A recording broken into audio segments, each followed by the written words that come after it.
Assalamualaikum warahmatullahi wabarakatuh. Waalaikumsalam warahmatullahi wabarakatuh. Al-Fatihah. A'udzu billahi minasyaitonir rajim. Bismillahirrahmanirrahim. Alhamdulillahirabbil alamin arrahmanir rahim maliki yaumiddin. Iyyaka na'budu wa iyyaka nasta'in. Ihdinas siratal mustaqim siratal ladzina an'amta 'alaihim ghairil dhalin.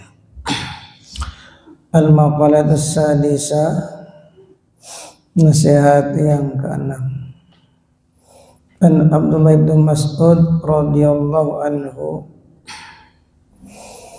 dari Sayyidina Abdullah bin Mas'ud radhiyallahu anhu, beliau berkata, kam min mustadraj binikmatin alaihi wa kam min maftunin bisanai alaihi wa kam min magrurin bisadri alaihi. Kam min mustadrajin, berapa banyak orang yang terlena oleh sebab kenikmatan itu yang endingnya membawa kehancuran pada dirinya. Namanya mustadraj. Mustadraj itu diluk-luk, kalau bahasa Jawanya diluk-luk. Seperti orang sudah tahu kena penyakit darah tinggi, dikasih makan sate, ayo Pak terus dimakan lagi, ayo Pak lagi Pak, wah terus, itu namanya dilulu. Tahu-tahu terjengkang. Dilulu. Atau anak kecil manjat pohon, tahu berbahaya, sama orang tuanya, ayo terus naik lebih tinggi lagi, terus ya namanya anak yang makin tinggi. Tahu-tahu jatuh kedebuk, lebih nyaman kan. Nah, itu namanya mustadraj. Jadi orang itu ketika dikasih harta melimpah ruah, dilihat dulu. Kalau orang itu ya semakin taat, berarti ya itu memang anugerah daripada Allah. Tapi kok semakin kaya, kelihatannya semakin jauh dari Allah, itu namanya mustadraj. Beda. Ai ma'khudin qalilan, yaitu orang yang diadab dengan secara pelan-pelan atau dikit demi sedikit, yang akhirnya dia itu ya hancur sebab hartanya.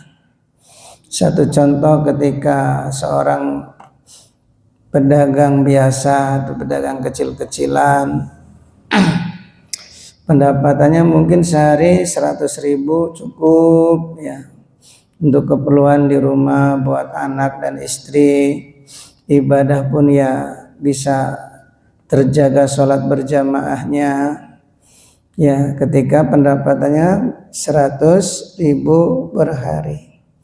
Begitu meningkat, lama-lama jadi bos bal seumpama.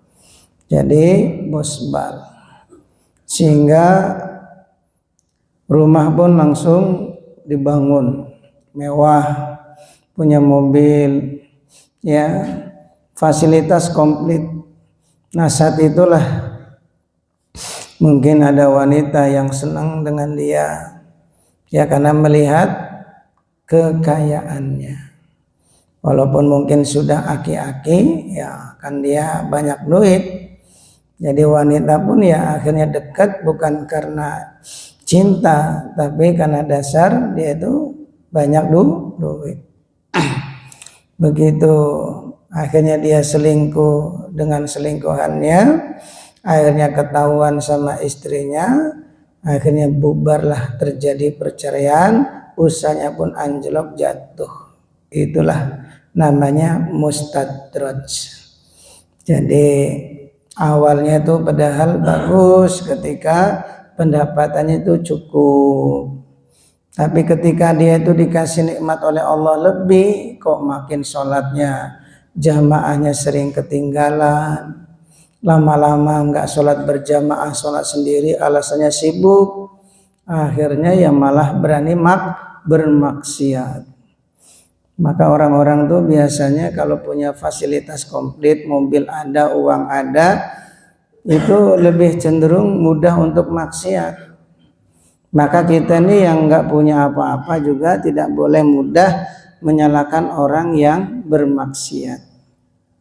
Bisa jadi kalau kita yang diuji oleh Allah banyak duit, belum tentu kita mampu untuk menjauhi dari kemaksiatan. Kadang orang tuh nggak maksiat karena tidak ada kesempatan. Makanya kalau kita dikasih rezeki yang pas-pasan ya alhamdulillah. Karena andaikan kita ini banyak duit, ya tentu ya cobaannya itu lebih berat. Wanita pada deket, merapat, apalagi ya mobil ada. Jadi jalan untuk maksiat itu lebih mudah. Betul nggak? Ya kita orang banyak duit, mobil mewah, keluar aja malam-malam di mana itu? Di alun-alun Bandung. Ya, itu nanti dilambai tangannya, ya kan? Mas, mampir sebentar. Coba kalau pakai motor dek, mana ada yang melambai, betul nggak? Nah akhirnya ya ini ujian paling berat ini, ya ujian paling berat. Maka orang yang memiliki harta yang pada akhirnya dia itu jauh daripada Allah, itu namanya mustadraj. Maka jarang orang itu diuji kekayaan yang semakin taat kepada Allah, getul sholat berjamaahnya, banyak waktu untuk masjid, itu jarang. Betul nggak? Jarang sekali orang banyak duit kok taat. Makanya orang banyak duit ya yaitu ujiannya, ya jauh dari Allah. Belum lagi anaknya itu ya kadang sulit untuk taat. Ya karena anaknya itu mentang-mentang fasilitas komplit, seenaknya main HP kesana kemari, jalan-jalan, menghabiskan uang orang tuanya, bebas pergaulannya. Padahal ya sewaktu orang tuanya tuh kondisinya sangat pas-pasan, ya anak itu mau ngaji, mau sholat, nurut sama orang tua. Nah ini namanya mustadrat yang pada endingnya membawa kehancuran dalam rumah tangganya. Maka kalau kita itu doa agar banyak duit itu minta yang barokah, insyaallah ya, minta yang barokah yang nanti hartanya tidak akan menimbulkan masalah dalam kehidupan kita. Ya kita ini dikasih pas-pasan, inilah mungkin yang terbaik cara Allah menyelamatkan agama kita, yaitu dengan dikasih rizki yang cukup. Alhamdulillah. Coba kalau yang diasyukur nih rata-rata pejabat-pejabat semua nih, Mas Yamin anggota dewan, Pak Ayi bupati, Pak Aceng wakil bupati, siapa lagi ya, Pak Nanang bosbal, bosbal, ya mungkin ya boro-boro mau kasyukur barokah mungkin. Rizkinya pas-pasan, akhirnya diajak itikaf, mau itikaf. Betul nggak Mas? Orang kalau banyak duit biasa tidur di tempat yang empuk ya diajak itikaf mikir. Nah sekarang itu kan Masya Allah, karena rizki kita pas-pasan, jangankan tidur di kasur yang empuk, dalam taklim aja bisa tidur. Betul nggak? Itulah nikmat yang Allah tidak berikan kepada orang-orang yang kaya. Alhamdulillah. Ya kalau ditakdirkan jadi orang kaya, ya insya Allah kalau kita istiqomah amal agama, insya Allah akan diselamatkan oleh Allah. Tapi hati-hati, memang sedikit, kebanyakan orang tuh mustadrat. Maka kita jangan terkesan dengan orang yang kelihatannya banyak hartanya, apa-apa dimudahkan, rumahnya mewah, mobilnya mewah, padahal usianya masih muda, puasa enggak, sholat enggak, tapi hartanya melimpah. Ketahui itu namanya mustadraj. Apa? mustadrak. Maka kita jangan terkesan, kita nih yang seharusnya bersyukur, bisa berlama-lama di masjid asyukur, bisa sholat berjamaah, bisa itikaf 1 bulan full di bulan Ramadan. Betul nggak nih? Masya Allah, ini disyukuri nih. Kemudian wakam min maftunin, banyak orang yang terkena fitnah bisana'i bikasri sana'i alaihi bisana'i nas alaihi. Banyak orang yang terkena fitnah atau mumtahinin bil bala, yaitu orang yang mendapatkan ujian dengan bala. Bala itu musibah. Itu sebabnya apa biasanya? Bisana'i alaihi, sebab mendapat pujian dari orang. Jadi orang itu kalau sudah banyak dipuji orang, ya, banyak pengikutnya, kalau kita istilahnya followernya yang ngepen, itu banyak orang yang terkena fitnah, banyak yang terkena fitnah karena nggak kuat. Maka Allah SWT sangat mencintai hamba yang takwa dan hamba yang tersembunyi. Kalau memang ditakdirkan istilahnya terkenal, ya pasti terkenal, ya. Tapi kalau ditakdirkan tersembunyi, itulah yang terbaik cara Allah untuk menyelamatkan seseorang dari yang namanya musibah. Karena ada orang itu ketika mungkin ya jadi penyanyi biasa kan paling ya tingkat-tingkat kampung, begitu sudah naik ya yang ngepen banyak, akhirnya ya sampai terlibat masalah narkoba. Ini yang sering terjadi, ya, yang tadinya itu ya cuma biasa, ya, karena ini terkenal jadi terkena fitnah. Ini bahayanya pujian manusia. Dan pujian manusia ini termasuk menjadikan orang itu kena penyakit ain. Ain itu penyakit mata yang menjadikan orang yang dilihat itu bisa sakit. Dipuji bisa sakit atau bisa justru mudah untuk maksiat, namanya ain. Jadi orang tuh kalau nggak kuat, nggak cocok, dipuji itu makin banyak yang muji, makin sakit, kadang semakin bermaksiat kepada Allah. Ini bahayanya penyakit ain. Sehingga Nabi mengatakan kalau orang itu ada memuji kita, maka orang yang muji itu ya dilempar dengan apa? Matanya dengan pasir. Karena saking bahayanya orang memuji. Ya, maka kita jangan sampai ingin mendapat pujian, karena pujian itu sangat membahayakan. Maka diantaranya untuk menghilangkan penyakit-penyakit hati supaya ingin dipuji orang, yaitu kita berusaha untuk menjaga amalan. Diantaranya yaitu membaca surat Al-Falaq, Al-Ikhlas, Al-Falaq dan Anas 3 kali selepas bada maghrib dan bada subuh, itu supaya terhindar dari penyakit ain. Kemudian yang terakhir kata Abdullah bin Mas'ud, wa kam min magrurin, berapa banyak orang yang tertipu atau ketipu, ya, bisitrillah alaihi, sebab ditutupi aibnya. Mananya apa? Mutmainni qalbuhu fid dunya wa ghafilin anil akhirah.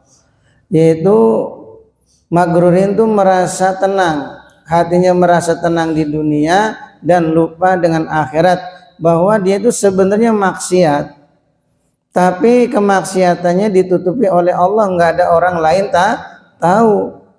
Tapi biasanya orang itu kalau maksiat nggak ketahuan, itu malah ketagihan, betul nggak? Marah ketagihan. Orang yang mencuri, ya, itu nggak ketahuan, nanti mencuri duit itu, ya, mencuri duit. Orang yang korupsi awalnya nggak ketahuan, ketagihan, Makanya orang kalau sudah ketahuan dia bilang saya baru sekali Pak bohong, itu pasti sudah berkali-kali, karena Allah maha satar, Allah itu maha menutupi. Tapi betul apa yang dikatakan Abdullah bin Mas'ud bahwa orang itu banyak yang terlena sebab keburukannya yang telah ditutupi oleh Allah.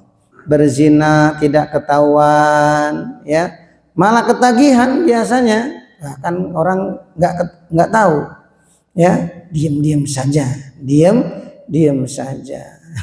Begitu nanti ketahuan baru atau menjerit, dipukuli oleh massa sampai terjadi di Gede Bage.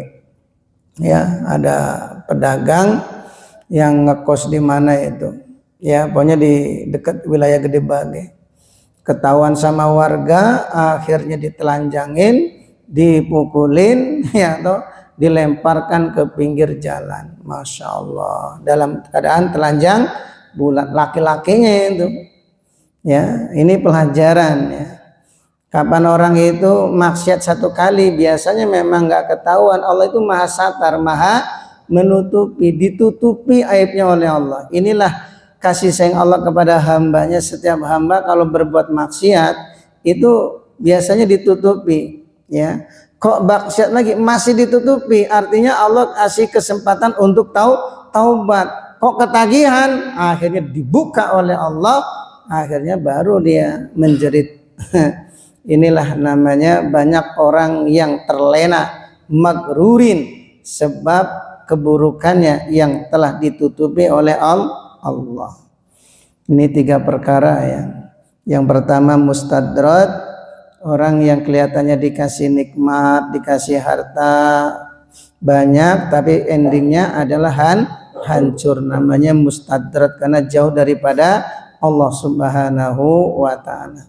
Yang kedua, orang yang terkena fitnah, ini sebabnya karena banyak ujian manusia. Yang ketiga, banyak orang yang lalai atau ketipu, sebab apa? Keburukannya ditutupi oleh Allah. Padahal ya ketika orang itu seandainya bermaksiat, kemudian orang lain nggak tahu, itu kesempatan untuk bertobat kepada Allah. Beda dengan di zaman baginda Nabi Muhammad SAW, ketika ada seorang wanita yang selingkuh, melakukan zina dengan laki-laki lain, ya, karena memiliki iman yang kuat, yang namanya ujian, ya, ujian dalam rumah tangga, ya, seperti itu. Nah, wanita tadi datang kepada Nabi, ya Rasulullah, hukumlah saya. Kata wanita tersebut, minta dihukum, yaitu dirajam, dilempari batu sampai mati. Emang ada apa? Kamu minta dirajam? Aku telah melakukan zina, ya Rasulullah. Kata Nabi, ya, karena tidak ada saksi. Sebenarnya kalau tidak ada saksi mah, wanita tadi mengatakan, oh saya nggak zina ya Rasulullah, nggak jadi, ya, Nabi melepaskan karena tidak ada saksi. Tapi wanita ini merasa bersalah, merasa dosa, akhirnya dia jujur, ya Rasulullah, aku ini telah melakukan zina dengan laki-laki lain, rajamlah saya ya Rasulullah. Nabi kan mengatakan, oh tidak, kamu hanya mungkin main-main saja. Betul ya Rasulullah, kalau aku ini telah melakukan zina. Maka kata Rasulullah, ya udah, kalau kamu betul-betul telah melakukan zina, tunggu anak yang ada dalam kandungan itu lahir. Ya, ditunggu sampai 9 bulan. Begitu datang 9 bulan, sudah lahir, datang lagi kepada Rasulullah Sallallahu Alaihi Wasallam, ya Rasulullah, ini anak saya sudah lahir, saya siap dirajam. Masya Allah. Ini wanita yang memiliki iman yang kuat, siap dirinya tuh mati dihukum daripada nanti di akhirat mendapat siksaan yang keras. Tapi Nabi itu masih kasih kelonggaran. Ya udah, jangan sekarang, anak itu disusuin dulu sampai 2 tahun. Masya Allah. Kenapa enggak 6 bulan, setahun, tapi kasih kesempatan berapa? 2 tahun. Jadi 9 bulan tambah 2 tahun berapa? Ya kurang lebih 3 tahun dikasih kesempatan kan. Padahal kalau wanita tadi setelah menyusui 2 tahun dia datang lagi kepada Nabi, dia mengingkari lagi, ya Rasulullah aku memang enggak melakukan zina. Nabi pun ya melepaskannya karena tidak ada saksi. Kalau tidak ada saksi mah ya bebas dari hukuman, kecuali ada saksi dan saksi itu bersumpah. Tapi ini kan tidak ada saksi, cuma wanita ini merasa bersalah. Begitu selesai menyusui anaknya 2 tahun, baru datang lagi kepada Rasulullah Sallallahu Alaihi Wasallam. Ya Rasulullah, aku sekarang sudah menyusui anakku 2 tahun. Sekarang saya siap untuk dirajam sampai mati. Maka langsung wanita tadi dipendam, tinggal kepala, jadi dipendam ke tanah sampai leher. Ya sisa kepalanya kemudian dilemparin batu sampai mati. Kebayang nggak kira-kira? Ya. Tapi kalau di dunia dia rajam sampai mati, di akhirat dosa-dosanya sudah diampuni oleh Allah ketimbang nggak ketahuan.